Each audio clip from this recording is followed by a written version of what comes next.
Ang dami ngang naging revelasyon dahil sa pagrereklamo ni Dennis Padilla na hindi siya lumakad kasama ang anak papuntang altar noong kasal.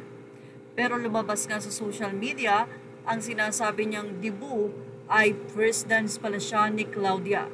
Noong 18th birthday ni Claudia Barreto, siya naman pala ang first dance. Siguro mahal naman talaga ni Claudia ang tatay niya. Yes, makikita naman at si Marjorie pa mismo ang nakiusap na i-invite itong si Dennis Padilla dahil ama pa rin ito. Pero mukhang hindi nga nakikita ni Dennis Padilla ang nasabing kabutihang ginagawa sa kanya ng mga anak at ng kanyang dating asawa.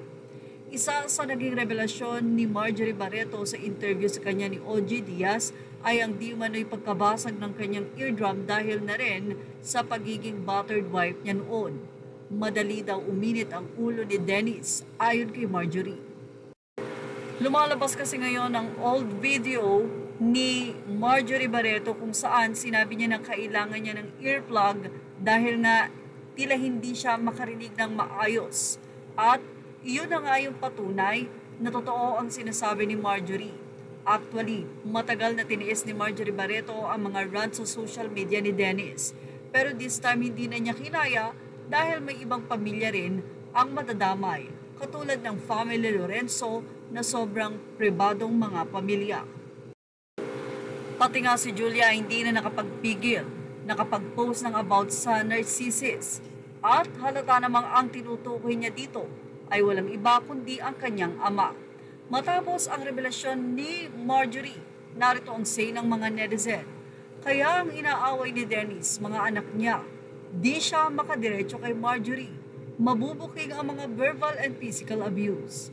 I'm so glad Marjorie decided to speak.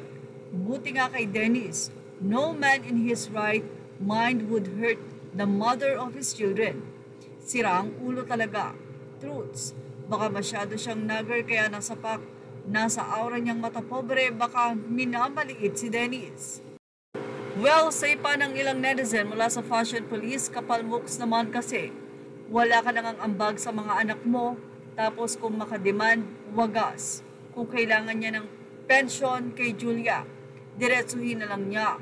Basta pipirma siya ng NDA. Kumbaga may TRO at gag order para forever na siyang tumahimik. Pero syempre, depende na lang din sa mga anak yun. Bilhin na lang nila yung katahimikan nila para matapos na lahat niyang mukhang nagpapahinga lang naman si Dennis sa pagpo-post balik dating gawin ulit yan soon. Sinang isa, okay lang, Jean or Jenny, itulog niyo na yan, kayo tuloy ang nakarma.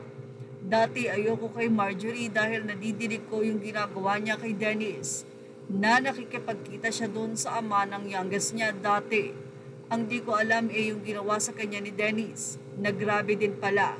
Kung successful man ang mga anak ni Marjorie, it's all because of her. Wala nang iba. Credit should be given to the mother, as it should. Mema na lang yung mga inggit na ibang kapamilya nila.